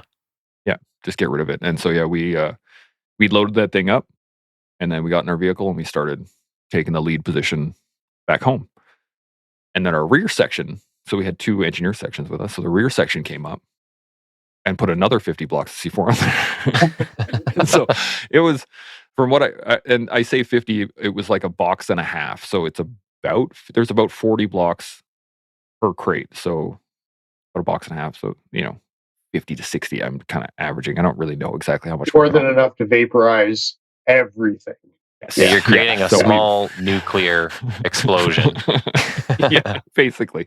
Yeah, it was probably around 100 blocks of C4 on that thing, and they did a BDA afterwards, and I think the biggest piece that they found was a piece of axle that was like the size of a hardball. So a bomb damage assessment, they went back and looked at what worked after that, how it was after. Yeah. It worked. Mushroom Cloud?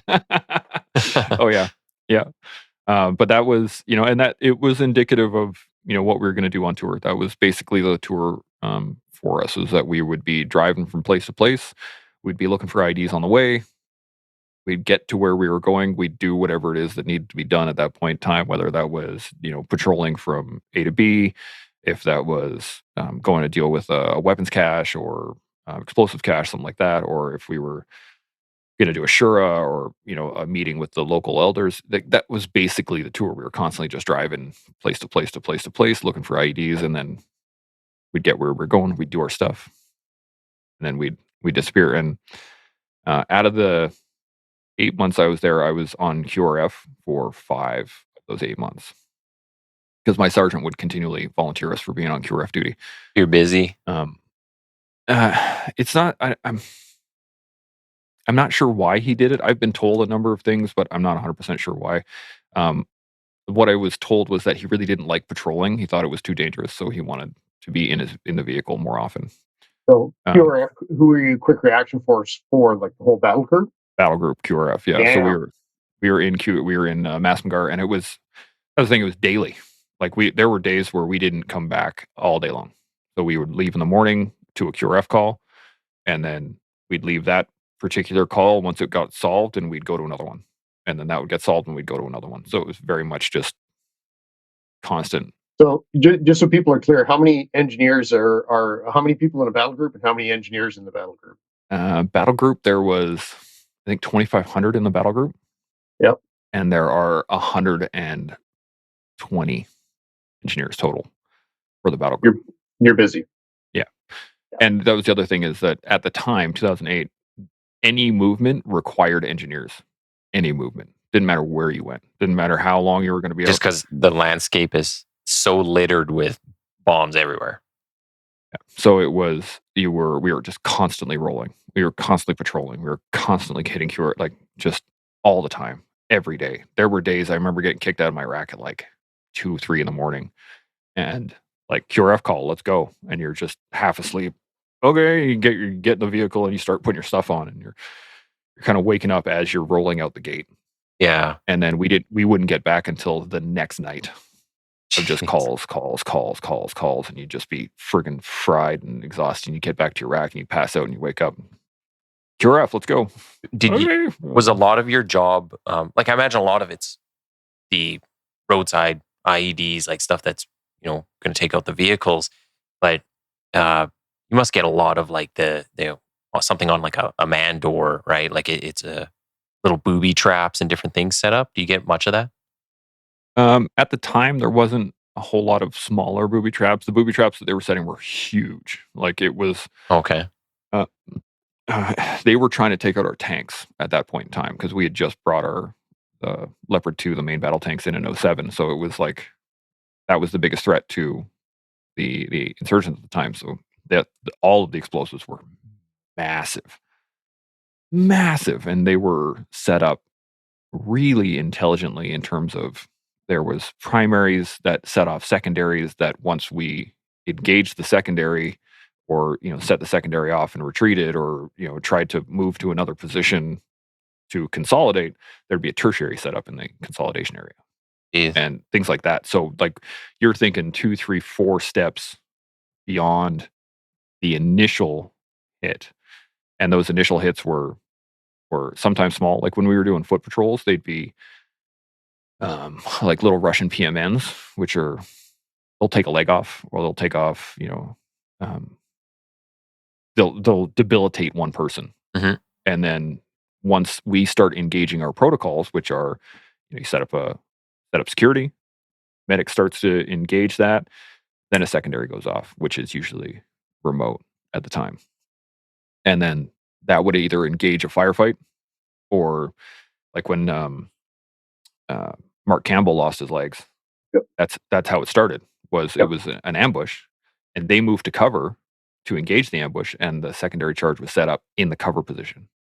So they've kind of got it planned out. Like, we think they're going to fall back to this spot, and that's where we're going to set up. They would know. It wasn't even a thought. Like, we had our procedures in place of, if this happens, then we do this. If this happens, then we do this. And they would do it to us over and over and over again. They would shoot at us 3 times just to see our reaction.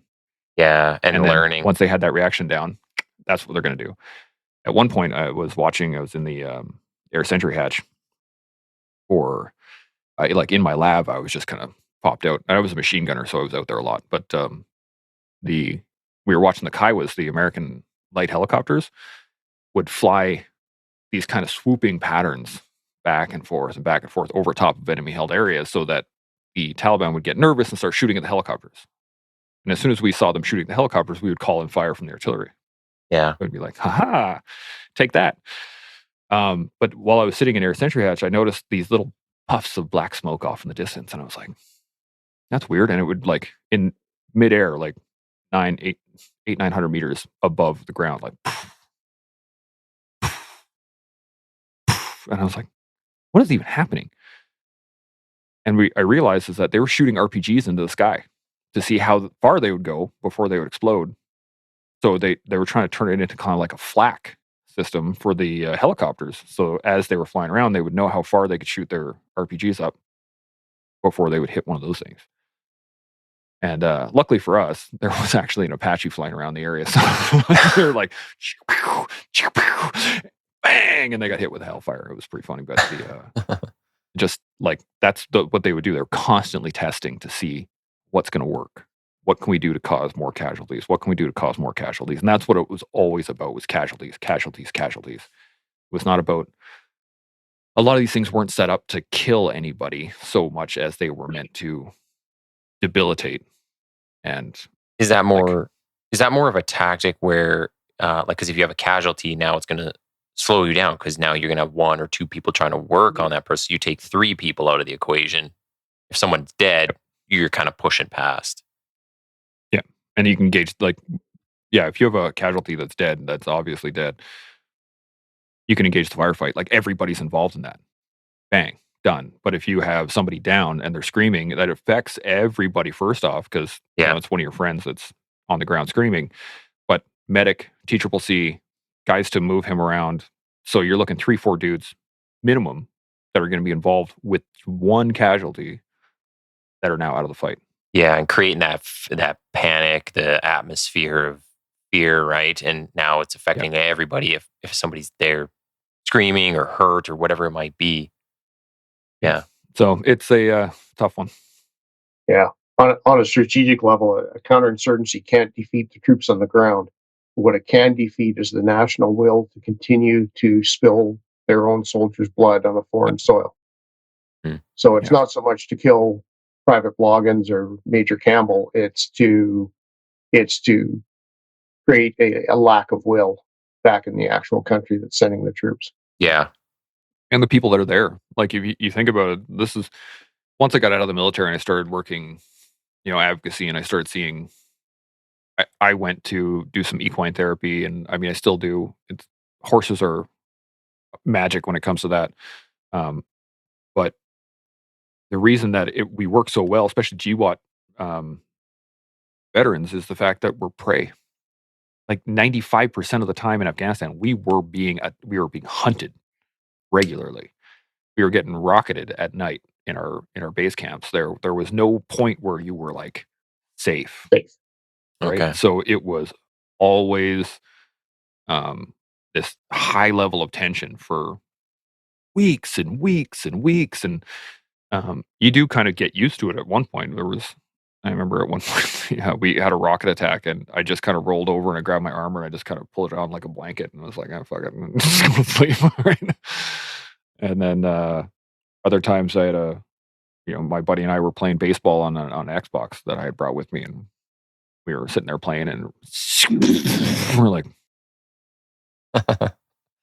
okay, there was only one. Cool. And we just kept playing. Yeah. we threw our helmet on and we're like, okay, well, I guess that's that. So you get kind of used to it, but at the same time, that affects you later on because you don't realize the level of tension that you're just sitting at. You're like hovering at like a 7 all the time, versus being able to come down and completely regulate and be calm. You're just always kind of primed for something to happen. Oh my God, something's gonna happen. Something's gonna happen. You gotta be ready for it. And so it's a hard life. Yeah. I was there for 8 months. Yeah, that was a long time. A long time. Well, one of the things I want to make sure we talk about is like the transition out. So you said you came back and it was pretty much peacetime, so not a whole lot going on. Is that what kind of led to you saying like, I've done enough here, I kind of want to go on to something else? Or is there anything else that kind of influenced you? I really wanted to be like, I really liked the job. I really liked, I can't tell you how much I have so much pride in being an engineer and so much, I got my little sapper bomb right here on my mic. Like I have a great pride in what I did. and the job that we do, I had very little pride in my unit. Very little pride in my unit. And that, Okay. fortunately, is what started to degrade my will in terms of wanting to be there. Because it was so, excuse me, finished my tour, come home, and we did, Cyprus, and then we got back to the unit. And you have 3 days between when you get home from tour before going on post tour leave. And you got to do some admin work, right? You got to sign into the base, you got to hand in some stuff. There's just like busy work to try and return things. And I got called into my new warrants office. I think it was my second day back or something like that. And I walk in, I'm like, "Hey, Warrant, how's it going?" Blah, blah. Me and two of my guys, not my guys, but two of my friends. And we walked up and we're like, "Reporting. What can we do for you, Warrant?" And he's like, "Okay, I just want to make sure this is clear. Y'all just got back. Y'all think you're heroes, but you're still piece of shit frogs. Go down to the bay, shut the fuck up, and don't tell stories." Hmm. And we were like, "Roger that, Warrant." And like my buddy of mine who was to my left, he was like in that moment, he's like, "I'm done." Yeah. And he put his VR in that day. And we were like it just that kind of stuff that just ruined it for everybody. What do you think causes someone to be like that? Like, I mean, there could be a million things, I guess, but Ego. Insecurity. That like 100%. That was straight up ego, insecurity. He was afraid the fact that we just came back. We're combat vets now. He hadn't been there yet. okay. Yeah. It was just one of those things of like I don't know if he was jealous. I don't know what. Like I didn't actually get into any of. It was a mind blowing experience of like what in the actual hell. Yeah. And so my next thing was like, okay, well, I just got to get back on tour because that's where, that's the army. That's the army I signed up for. And like, I want to get back on tour. Whereas my buddy was just like, "I'm done. Peace." And he was out. It was within, I think it was like 8 months later, he was gone. And so I stayed in for a little while and I was like coming up on my 5-year mark. I had been promoted to corporal. And that was the other part. So I got back from tour, was in a field troop, was ready to I was expecting to get back up on the run-up train and going back on courses and stuff like that. And I got told, "Oh, you're actually pretty smart and you're good with computers, so we're going to put you in the intelligence cell." Okay. And I was like, "But I'm not an intel guy. Why would you like?" And they're like, "No, we need an engineer in there because we get explosive reports. We need somebody that actually understands what those reports are." And I was like, "Okay, I guess." Like, I want to be out in the field. Right? Yeah, I don't want to. And I was literally in a locked office that I was the only one that had access to because I was the key holder, right? And I was supposed to be the int clerk, where I would just kind of collate stuff and make it easier for something like that. There's supposed to be an int O, like an int officer, like an actual intelligence officer. There's supposed to be an int NCO, so a sergeant or something above my grade, who actually does the understanding of what the explosive styles are and does all that kind of actually gathering that intelligence. And I got put in the office. I was the only guy there. And they're like, "You're going to do the job of all three. So Oh, man. have fun." And I'm like, "Okay, am I going to get some sort of intelligence course? Am I I don't know how to do any of this." And they're like, "Well, we don't have time to send you on intelligence courses. So Figure it out. Right. Yeah. figure it out." Yeah. And I was like, "Cool, man." So, I had to do all my security clearances and I had to do all these things. And my first day of having actual clearance where I could pull up the computer and I had logins and all that stuff. And I pulled up the stuff and it's TET report, which is a tactical tactical exploitation report of IEDs. So when IEDs go off, there's a report drafted, right? And it's it was this type, it was this big, it was blah, blah, blah, blah, blah, blah, blah. And it was a friend of mine that had got killed. That was my first day. And that's how you found out about it. Yep. And then I had to brief my CO on it because he was an engineer. And I was like, he was from 2CR, but I was like, okay, I guess this is my life now. And I just kind of I had to shut off for a little bit and do the job and try and do the work. But I was in there for another year and a half, just in the incel, doing that same thing of my buddies would get killed. and I'd have to go brief the CO on it, and I'd get called in on my Sundays because I was the only one with access, and like all kinds of stuff. And it just started to like chip away at all of this. Like, I really wanted to do the job. I really wanted to do the job. And then it just kept chipping away of just like, this is not what I signed up for. This is not what I signed up for. It's not what I signed up for. Had an opportunity to go back on tour. Got back into the field troop. I'm like excited. I'm a corporal. I have some experience. I'm like, yeah, let's do this. And I had a disagreement with a sergeant major at one point in time, and my name mysteriously came off tour. Mm. Again, those little things of just like, what am I even doing here? Like, what is this? And I had signed an extension on my contract in order to go on tour. And then I got taken off tour. But I still had signed my contract, and I was like, I'm if I put a contract down, if I put my name on something, I'm gonna fulfill that. And so I had another 3 years to just sit there and be like, and I was so bitter. I was so angry. I shouldn't like I was a senior corporal. You just kind of keep going down that hole. Yeah. Right. Well, and the way I looked at it, I was a senior corporal with combat experience that you're not taking on tour with you. Like that logic doesn't make sense. Why would you not take that person? Yeah. But I realize now also that I was friggin' angry. I was bitter. I was not willing to play nice with other people. I was not willing to deal with the BS of, interpersonal friggin' relationships. Why would you want to bring that person on tour? Right. And it wasn't until later on that I actually, realized that. And it was actually when I was out of the military where I was like, of course. So everything you're kind of projecting, like the feeling that everybody's getting from you and everything, they're like, I don't know if I want to send that guy.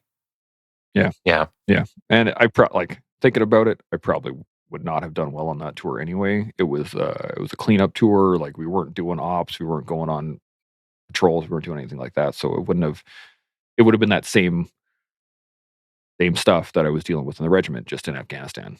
I was like, I'm so done. And then I was like, I'm ready to VR. I'm ready to get out. I'm ready to break this contract. I'm ready to just like get me the heck out of here. And my buddy was like, well, man, I'm having a blast over here in Meaford. Why don't you come over here and be an instructor?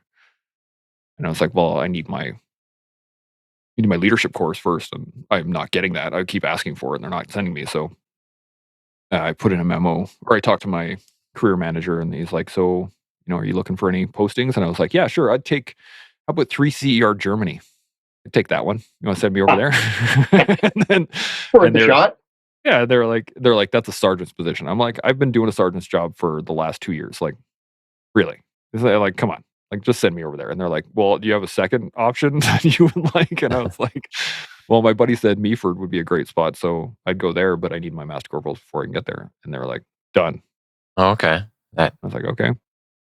Okay. So that next day, my RSM came down. He's like, I hear you're looking for a posting. You need your mod 6. You're leaving on Friday, or you're leaving on Monday. And it was a Friday. And I was like, there's no saying no at that point, I guess.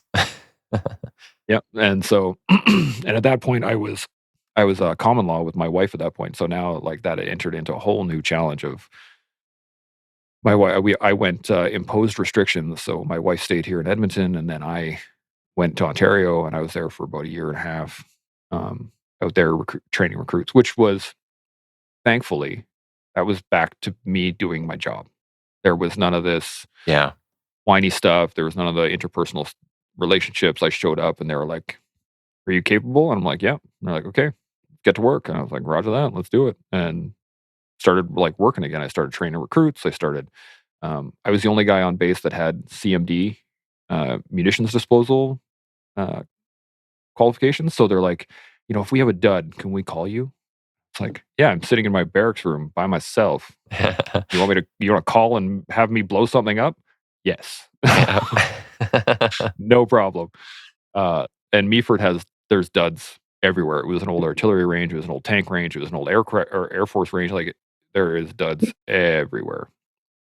And so I got to do some really cool stuff. I found or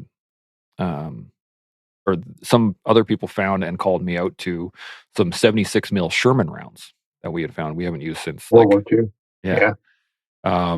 And then we found some 106 recoilless rounds that I got called out to, and like we haven't used these since the 70s, and like just, Yeah, 60s, 70s. Yeah. right. And so just random like stuff that I'd have to look up and go, oh, interesting. And I get to, play the engineer again. I get to do my job. And I was super excited about that. I picture even if they're just like, hey, we're getting a new fridge in the canteen. Like, you're like, I'll blow that up. Like, Yep. Give me the old one. Give me the old one. Yeah, exactly. Yeah. Mom? And so they had, the other fun thing was that because nobody had been qualified to do this stuff for so long, they had a mad pit, like a munitions awaiting disposal pit that was extensive. Like it was just this big pile of stuff that needed to get blown up. And that's exactly what I did. It was just like, okay, here we go. Let's do this. And so, I did probably more explosive work in a year and a half there than I did in 6 years at 1CR. Not Oh, wow. But that's awesome.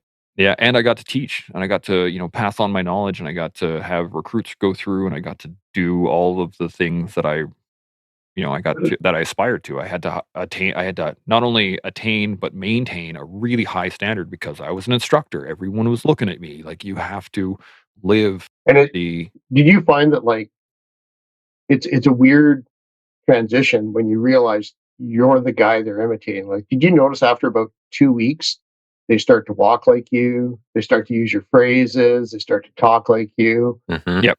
Yeah. I have a bit of an accent from, Southern Alberta. Most people can't quite hear it, but there's just a slight twang. And so when I would call drill, you can really hear it, right? Like there's a left, right, left, right, left, right, left. And so as I would call drill, you could hear them start to that little bit of a hint of an accent as they would repeat it to me as we would call back and forth. So it was absolutely, they did start to do that. And I was nominated as the biggest dick instructor while I was there, in terms of, like, I didn't put up with anything. You did anything out of anything out of line, everyone was getting it. And I was that guy. I was always there. And because I lived on base, because I was IR, it never stopped. Like, I was always watching, and I was always just like, anybody I saw out of line, knife hand out, would be full send right away. So, but at the same time, I had some people that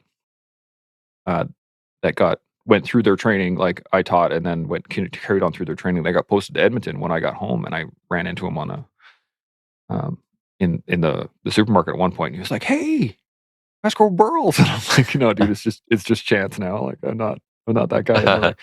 Like, "Oh man, I wanted to tell you, like, you set me up for the next course. Yeah. That next course was so easy compared to what you put us through." And I was like, "That's excellent." Cool. It's like having your own kids, right? Like, you just, right? you see all the stuff you worked on kind of come into fruition when that person develops and hopefully goes on a good path. Hopefully, don't become known as a problem person. But that's one thing. I imagine it's the same with the engineers, because the engineers are a much smaller inbred family than the infantry. Absolutely. Is like, for now and evermore, someone will ask a soldier, like, who put you through? Mm-hmm. And it's like, so you're putting your name on these guys. Yeah, that's the big one. Guys and gals, like, it's like, who's responsible for your performance? Mm-hmm. Yeah, it's one of the biggest reasons why you have to, like, at least in my mind, when I became an instructor, it was like, now you are the guy. You, like, if anybody leaves here that is deficient, that's on me. So, not going to let that happen. And I made sure of it. I have this great story about, I got called a master sergeant once, and this happens all the time, right? Like, Ben, when you're teaching people, there's a master corporal and a sergeant, right, as a command team in charge of a section.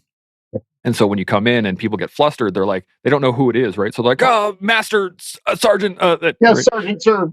Sergeant, sir. Yeah, and you're just like, So I was like, I walked into the room for inspection, and they were like, can't remember how I said it. It was like, "Are you all ready for inspection?" They were like, "Yes, master, sergeant, master corporal." And I was just like, "Oh, I think we need some extra training on the rank system here in the Canadian Forces. There is no master sergeant."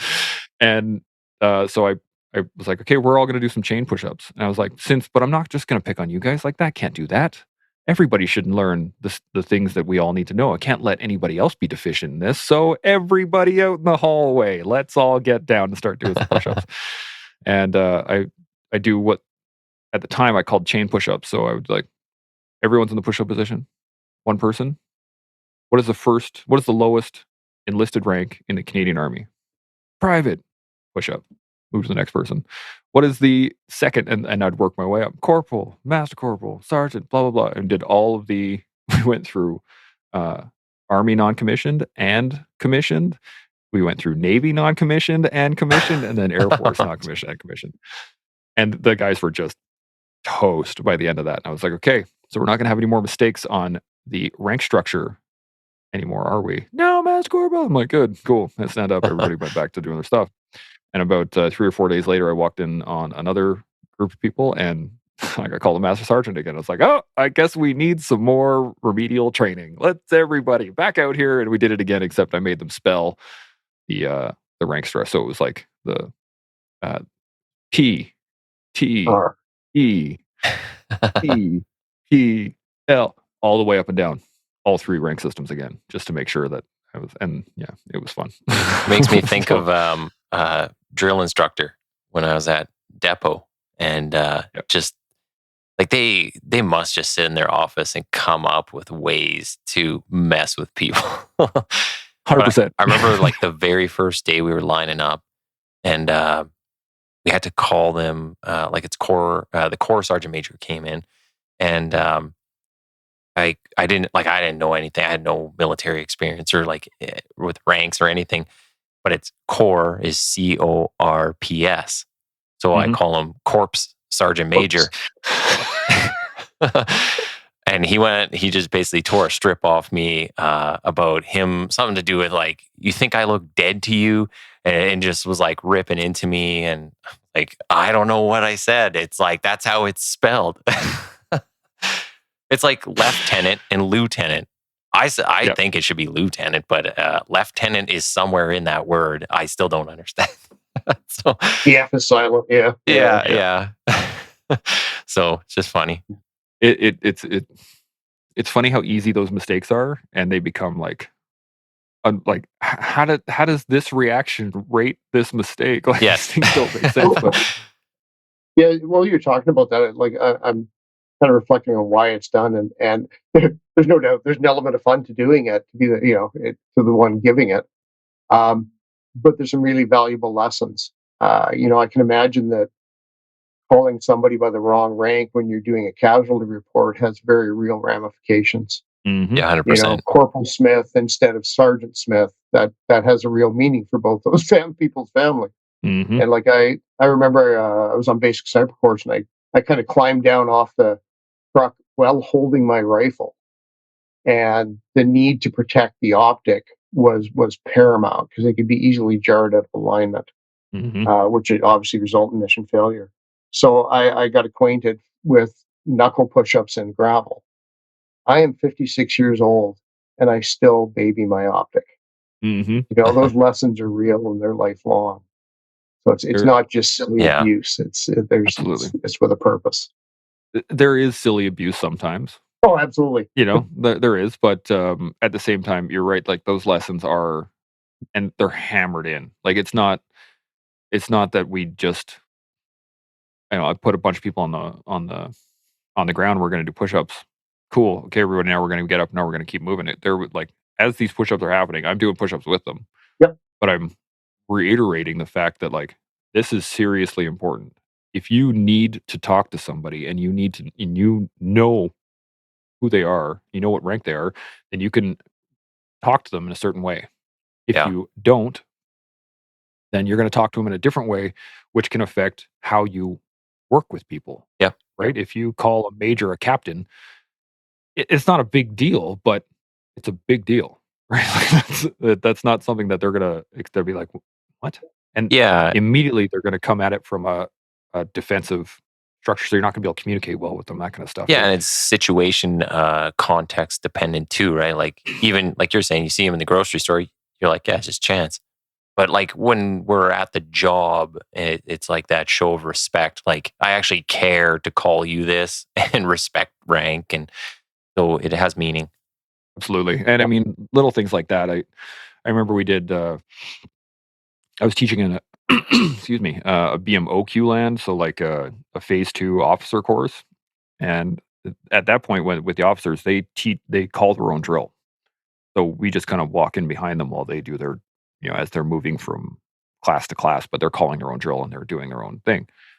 And at one point, the course senior who was moving everyone around was like, "Attention, left turn," and I like that little side eye that you just gave me, Ben. So I was like, "Excuse me," like that. That is not okay. Yeah. But we have timings to meet. So, and I'm like, I sat there and I'm like, understand this, that the way in which you interact with your troops freaking matters. We put some effort into it, and we're going to do some remedial training later. Yep. Now go. Yeah. And he still gave me it was like a Roger that, Master Corporal, and he turned and he was a little bit louder, but he didn't have that, like, there's a presence that you need when you're calling drill that if you don't have it, it's obvious. Yep. And so they walked off, and we came back at the end of the day, and I was like, okay, everybody, I want y'all to understand this very clearly. The first interaction you're ever going to have with your troops is usually going to be on the parade square. When you get called in, you're going to get posted to your unit, and the CO is probably going to call everybody in, and you're going to have to march up to your warrant, and you're going to have to receive the high five. You're going to have to receive your new platoon or whatever it is. That's going to be the first interaction you're going to have with all of your troops. And if you can't do that squarely, if you can't do that with a measure of pride, every single one of those troops is going to have that same side eye glance of like, who the hell is this guy? Right? You can't even come up with a proper salute, can't come up with a proper like halt, like these little things. That's your first interaction. And then on top of that, you don't have the presence when you start calling drill. They're like, most of the troops are just going to give up on you on that point, and then you're going to have an adversarial relationship just immediately because they're going to be like, well, who the fuck is this guy, right? Yeah, you start seeing like I'll say it's like the alpha dog thing, but it's like, yeah, there's the lack of respect, and then they kind of maybe start to walk on you a bit or not listen quite to what you're saying. So you got to have that presence, right? And it's like, hey, I'm in charge here, and I'm not taking shit from anybody, right? Well, it's even just a display of competence. Yes. Like if if I walk up to a major and call him a captain, he's going to be like, "Wow, this guy can't even tell rank." Yeah. So everything else I do is assumed, to be taken with a grain of salt. If a young officer walks out in front of a platoon and can't call drill, which is a silly and pointless activity, if they can't even do the simple things well, then it's going to be assumed that they can't do the important things well. Yeah. Exactly it. Yeah. One of the things I got told early on when we were overseas by my sergeant was like, you have to exude confidence in terms of anything that you're going to be reporting to anybody else of any trade anywhere. As an engineer, you need to be 100% confident in what you're saying. Whether you actually are or not, it has to come across that way. Especially when you're not. Yeah. Yes. Because usually everyone else is shitting themselves as well. Yes. But even if you are, especially if you're shitting yourself, that's the moment you've got to appear confident. Yeah. Because everyone else needs you to. And there was a point in time where we were on a patrol, and it was dark out, and we needed a spot to bed down for the night, or bed down for a couple hours. And the infantry captain, the guy who was leading the patrol, came up to me and my fire team partner. He was like, "Can you guys clear that building?" And I was like, "Yes, sir." Yeah. Right. And had I said anything else, like we did it, and at the time I was like, I'm pretty sure I can do it. Like, okay, let's go do it, right? And we did clear the building and we did bed down there. But had I gone, well, I'm not really, maybe we should talk to my sergeant, he would never ask me for anything ever again. Yeah. And he would never trust the word that I said about anything ever again. So like there would be a snap decision made in that moment that if you can't be in that moment going, Roger that, got it, and then go do it. Whether or not, like, I could have easily as well said, yes, sir, and then gone and talked to my sergeant. Done that. I could have just did what I did, which was take the thing. But if I exuded anything other than that 100% confidence, then he would not have asked me for stuff again. He probably would have gone to somebody else in order to do it. Which played in later, because when his troops came and talked to me when we were on patrol, and he's like, how accurate is that metal detector? I'm like, good to go, no problem. They never asked me again. Yeah. They know you're squared And away. they would walk in my footsteps. Exactly. So that's definitely part of it. Just we're coming up to the end of the time here. I want to make sure you get a chance to say like what you're doing now. So you got a couple podcasts that you've done. You've got the walk that you were part of setting up. Can you tell us what you've been doing and some of the things that are happening? Yeah, absolutely. So first off, I'm a bit of a talker, as you can probably see. My it's wife great. at one point called me a social butterfly, and I was like, "What? You're crazy! I don't like people at all." And she's like, "No, you talk to everybody like a lot." And I'm like, okay, so I do enjoy talking, so I do appreciate you having me on this long. As for what I'm doing, yeah, me and some people got the Canadian Walk for Veterans off the ground 6 years ago. It is now in their 6th year. They're still running it. This last year, I had to step off so I could really dive into the collective and do the stuff that I'm doing right now. But the walk was designed as a place that, a position every year where people could just get together and walk, talk, and sit shoulder to shoulder, veteran, first responder, civilian, spouse, you name it, and just go for a walk, like share stories and talk and just be together, because there was such a separation when we got started in 2018. There was this soldiers were kind of held on this pedestal of like, oh, we don't want to talk to them, they might be crazy, the PTSD thing, and nobody really knew anything about soldiers. Yeah. And so we were like, how do we get vets and, civilians, regular people together? Well, what's the easiest way to do that in a calm situation? Go for a walk. Everybody gets to, you get some endorphins, you're outside, you're enjoying yourself. So they're in the fall. It's actually coming up it's this weekend, actually, this Saturday, Sunday, to do the Walk for Veterans. I guess this will be coming out in November, so it'll been long past by then. Is it here or is it a couple different places? It's in all over the place. So you got the one in Edmonton, we weren't able to get a team leader to take over for. So there's one in Wetaskiwin. I think there's 12 or 13 locations that now across Canada that have walks. And they're done yearly. You get a challenge coin every year you do it. So you get, create a collection as well, which is pretty cool. And all the money raised goes to other veteran organizations. So, you pay for your registration, you get your coin, and then the money's raised gets, it's like 80% goes to other veteran organizations, and 28% is held for, like the website costs and all those administrative things. So yeah, we put basically everything back into the community to make sure that everyone gets those opportunities. This year the theme is, I believe, the military families, and supporting the fact that the family support is more than anything. Yeah, so that's and you can also do them virtually as well. So you don't have to be in a walk location. You can register for it and go for your walk on your own, and then your coin will be sent to you in the mail. So you can do it from anywhere. Cool. And then the podcast, I did Tools for the Toolbox, did that for a couple of years. And I haven't done any new episodes in quite a while because I've been working the collective since January 1. So the Tools for the Toolbox, they're still up. They're still available. You can still listen to them anywhere you do podcasts.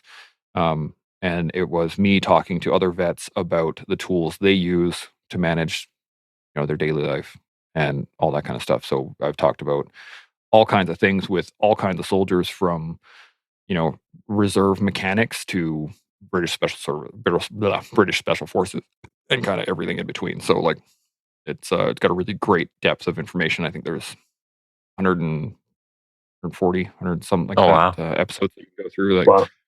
That's a good amount. There's a chunk. And then the collective we've been doing since January 1st. Sean and I, and we have been going.